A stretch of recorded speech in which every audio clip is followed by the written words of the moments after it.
of students that were close to him, and so they were friends of our family. And one of those men, Danny Inosanto, continued to be my teacher, so it's kind of a nice unbroken line. I have his books at home with all of his underlining and his notes in them, and it's fascinating to see where he drew his sources from, from what sources he drew. He's got books on Western fencing at home that he would use, on boxing. I remember he always used to say that you want to try and absorb what is useful, discard what is useless, and add what is essentially your own, and that was kind of his credo in creating Jeet Kune Do. When people ask me the question in interviews generally what my style is, I usually say, well, my father created the art of Jeet Kune Do while he was alive, and I have been trained in that. Because it's simple to say that. However, I actually truly feel that it's a little bit too simple to say that, because Jeet Kune Do was my father's very personal expression of the martial arts. He intended it to kill a lot of sacred cows. So I always feel a little bit silly saying that I practice Jeet Kune Do, although I certainly have been trained in it. It would be more accurate to say that I practice my own interpretation of Jeet Kune Do, just as, frankly, everyone who practices Jeet Kune Do does, because that's what it was intended to be. Danny, my Sifu, always talks about teaching Jeet Kune Do concepts. In other words, teaching someone the concepts, a certain way of thinking behind the martial arts, as opposed to teaching them techniques. To me, that kind of illustrates the difference between giving someone a fish and teaching them how to fish. You know that old story, right? You can teach someone a certain block, and then they have that block. Or you can teach someone the concept that lies behind such a block, and then you have given them an entire area of thinking that they can grow and evolve in themselves. They can say, I see, so if that's the concept, then you could probably also do this, right? Yeah. And that's, I think, a lot of what lies behind Jeet Kune Do, and that is then dedicated to creating a really creative, free-form martial artist. You see, actually, I do not teach, karate, because I do not believe in styles anymore. I mean, I do not believe that there is such thing as like Chinese way of fighting or the Japanese way of fighting or whatever way of fighting, because unless human beings have 3 arms and 4 legs, we will have a different form of fighting. But basically, we have only 2 hands and 2 feet. Unless we have other group of beings on Earth that are structurally different from us, then there might be a different style of fighting. Now, why is that? Because we have 2 hands and 2 legs now. The important thing is how can we use it to the maximum in terms of path, well, straight line, curved line, round line. They might be slow, but depending on the circumstances, sometimes that might not be slow. And in terms of legs, you can kick up straight, same thing, right? Now, and after all that, then you ask yourself, how can you honestly express yourself at that moment? And being yourself, when you punch, you really want to punch.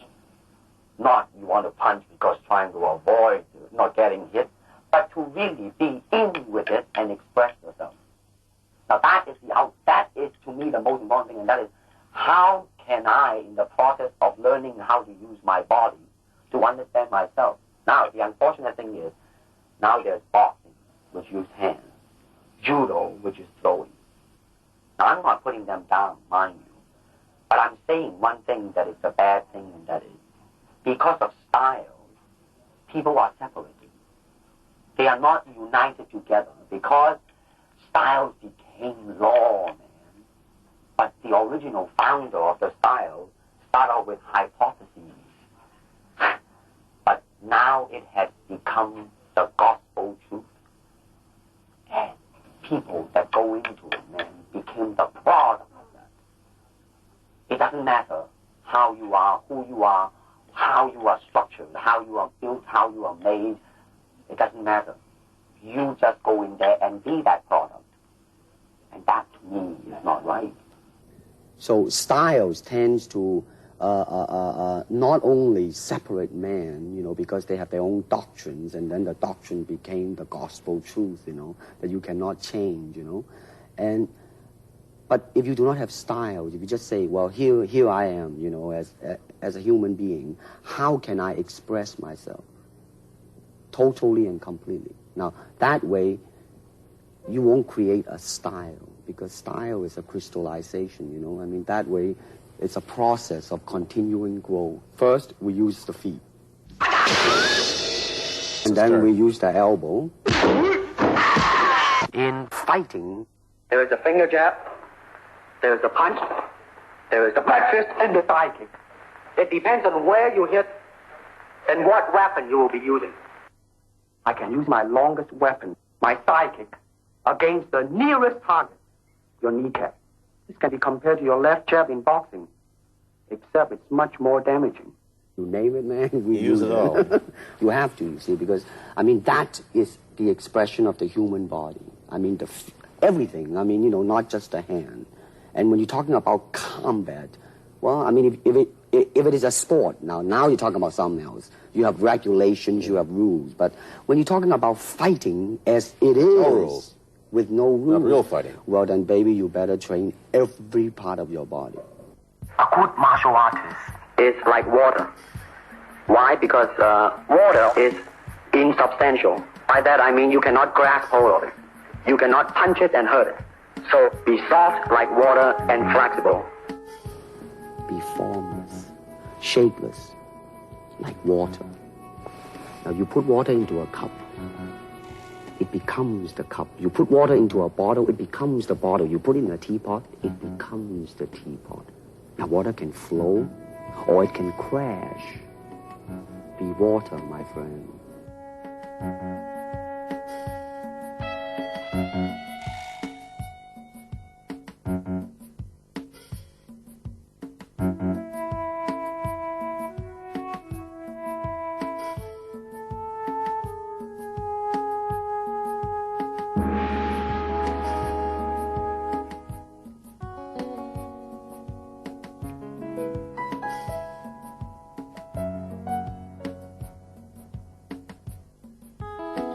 How can I maintain lightning speed without sacrificing tremendous punching power?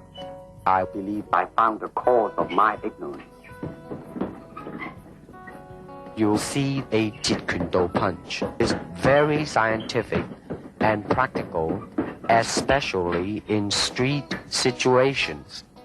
Okay, I'm going to start off with the basics. Normally we were taught in the right lead, but I like to go with the left and right lead, so I'm going to demonstrate in the right lead. Okay. Now when the punch comes, you parry it across like this, and as you do so, you strike. Okay, slow motion. 1, see, 2. You can do it together, or you can do it separate. You could catch and then go, or parry and then go, or do it together. When you do it together, you're going to hit it. I'm going to give you the side view over here. Slow motion. 1. That's slipping on the outside, slipping on the outside. We do a lot of drills. As I said, we incorporate from many different systems. Okay, so the first basic is to slip and hit. Again, a slow motion. Slip and hit. Okay, slip and hit, slip and hit. Now, as they punch, I'm going to slip inside and hit. Slow motion, slip, inside and hit. Slip, inside and hit. Now, you can do it together, or you can parry slightly ahead of your cross that comes this way, or you slip and hit on the opposite side like that. Okay? Okay, that's your basics. Okay. Let me illustrate this slowly.